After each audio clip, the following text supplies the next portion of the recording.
With the Longines Hong Kong International Races only days away, we're joined by Charene Wu to talk us all things Hong Kong racing and tipping winners. Welcome, Charene. Thanks for joining us. Hello, Michael. Hello, guys. Thank you very much for inviting me for this chat. I'm very happy to share my thought towards horse racing to you guys. Fantastic, thank you. So many of the Great Tip-Off viewers are familiar with your Wednesday and Sunday Best Bets articles each week. But for those who aren't familiar with what you do in the Hong Kong racing scene, can you extend on that for me? Yeah, sure. I want you to let more people to know more about myself. Actually, I'm working in Hong Kong as a freelancer. I'm not belonging to any media or not belonging to the Hong Kong Jockey Club. I work different jobs, but all of them are related to horse racing. They include a live presenter as well as column writer and then a newspaper editor. All of them are related to horse racing. And I actually work for 7 days per week from backstage to front stage. And I really enjoy my work. That's fantastic. So you're getting into not just the horse racing analysis, but you're also getting behind the camera, in front of the camera, and doing that stuff as well. Yes. Fantastic. So look, you've been doing some great work with your tips on the Great Tip-Off for quite some time, and your stats are really good, really solid, especially at Charene. So that probably give you a bit of confidence going into Sunday's meeting. What are you most looking forward to on Sunday? On Sunday, we will have our big week, the International Week.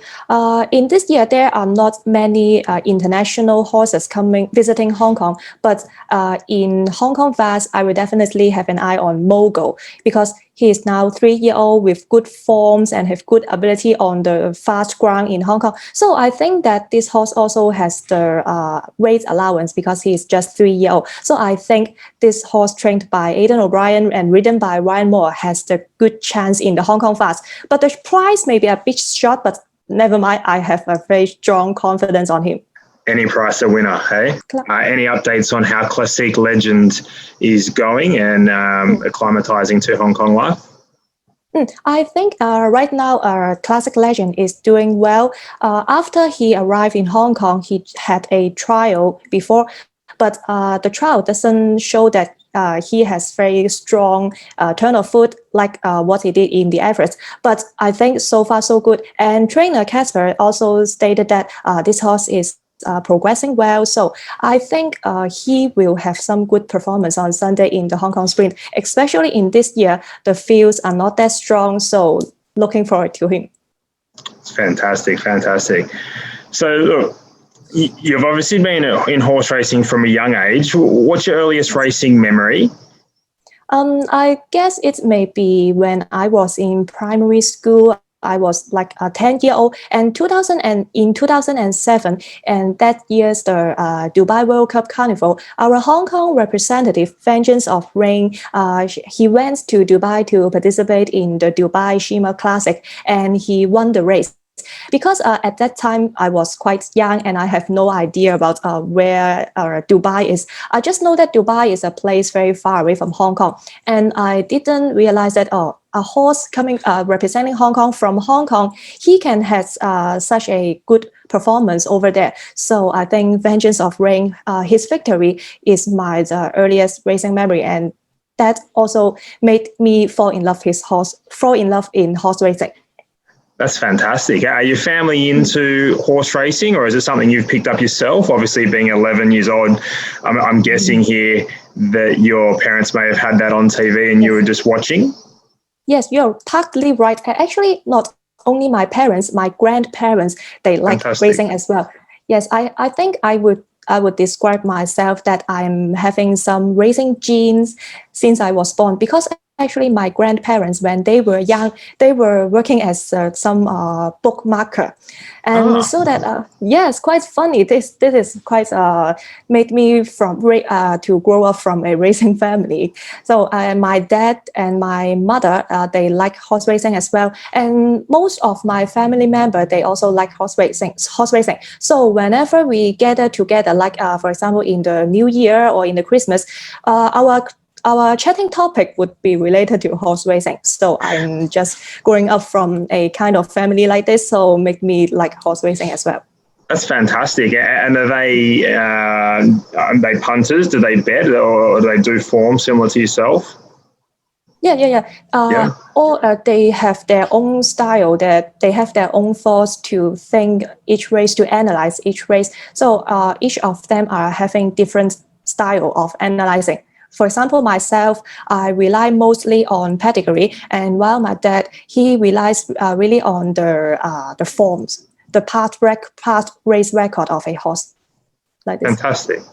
Do you rely much on speed maps? Obviously, you've got your Happy Valley racetrack, which could be well known to suit on pace runners at times. Do you rely on speed maps heavily, or obviously you do your pedigree work?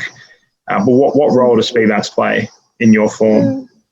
Speed map would be useful in some races. For example, at Happy Valley, the 6 furlong and the 1650 meters are the most important to analyze the speed map, because in these two distance of the race, there is the corner is just right after the gates open. So when the gates when the horses jump from the gates, they have to turn right immediately. So at that moment in these races, the speed map is quite important, so that I can have a clearer picture of which horses they are expected to lead and stay in midfield or staying back. So especially in these two distance, I would rely on the speed map more. Fantastic. That's great information for us punters sitting over here in Australia. Very good. So what would you attribute your early success to in the game? Obviously, you've got the influences from your family. Is it hard work, determination? What is it? I would think that I think myself is really hardworking. As just I said before, I work 7 days per week, and actually every day I just live for around 4 hours, because I would spend some time on just like this morning. I just went to Charene to see the horses galloping during the morning track work, and after that I will go back home or go to the office to study the horse forms, the pedigrees, and their past racing records. So I would say I'm quite hardworking.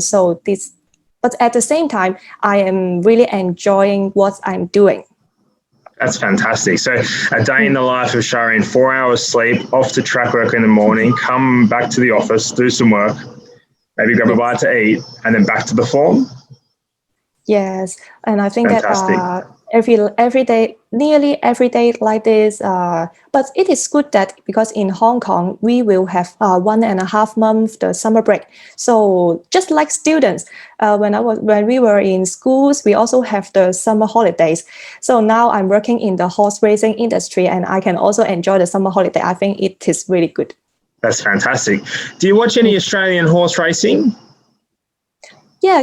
For the Australian horse racing, the racehorse Wings, she's definitely a good horse that make me have many feelings, because she is quite a good horse, definitely, and she sets the record of winning Group 1 for 25 times. And I would say Wings is my idol. Yes, I would see a horse as my idol, because her story, her attitude, that really encouraged me to believe in myself, just like what Wings did. So as a female, also I would be, I can also thinking myself that I can be powerful, just like her. Fantastic. That's awesome. What's your favorite horse in Hong Kong, Charene? Who should we be following over the carnival? Maybe in this season, Golden 60 is one of my favorite horse. He already achieved many. And then in this Sunday, in the International Week, he will be participating in the Hong Kong Mile. And I think currently he will be the favorite one. And many people, they are looking forward to see him to keep his winning record. So he is a rising star, definitely, and he is still improving day by day. So let's see whether Golden 60 can achieve more in this Sunday. Fantastic. We will be betting on Golden 60. Look forward to that. Yes, me too. Have you got any advice for some up-and-coming tipsters? We have lots of up-and-coming tipsters, form analysts coming to our site. Have you got any advice for anyone that's looking to follow in your footsteps, particularly female or even anyone in Hong Kong that wants to follow you in your footsteps? Actually, for example, in Hong Kong, there are many teenagers. They started to create a YouTube channel or create a Facebook fan page to talk about horse racing. That is good to see. That's that fantastic. Because we can see that. Yes, definitely. Because we can see that the younger generation, they are keeping to. They keep to know what they want to know more about racing, and then I think it is a very good way to promote racing. So my advice would be, for example, for some up-and-coming analysts, maybe at the first time they may be rely more on the odds, but I think that do not be confident on a horse because of the horse is a favorite one. So just be confident on a horse because of his advantages and that you have found. And then to one more important ways, because there are so many up and coming the commentator, internet commentator. In order to differentiate yourself from others, you have to innovate a set of your own ideas and then to keep improving. That would be good. Wow, that's fantastic advice. Thank you so much for that. All right, Charene, we've got some quick fire Q&A for you. Are you ready to go? Okay, I'm ready. Okay, favorite racetrack in the world? Happy Valley. In the world, also Happy Valley. Happy Valley. Outside of Hong Kong, favorite racetrack? Outside of Hong Kong, because I haven't been to many places outside Hong Kong, but I have visited the racetrack at Oslo in Norway. I would say that there are totally different atmosphere from Hong Kong, because in Hong Kong people may be more focusing on the punting to bet, but at that time I went to Oslo racecourse. People are just like enjoying some picnic and they're having some lunch with their children and watch the race at the same time. So I think it was quite a good family activity. Sounds like a nice experience. Yes. Your favorite horse of all time? All time, Winx. Winx, of course. Yeah. Who do you admire the most in the racing industry?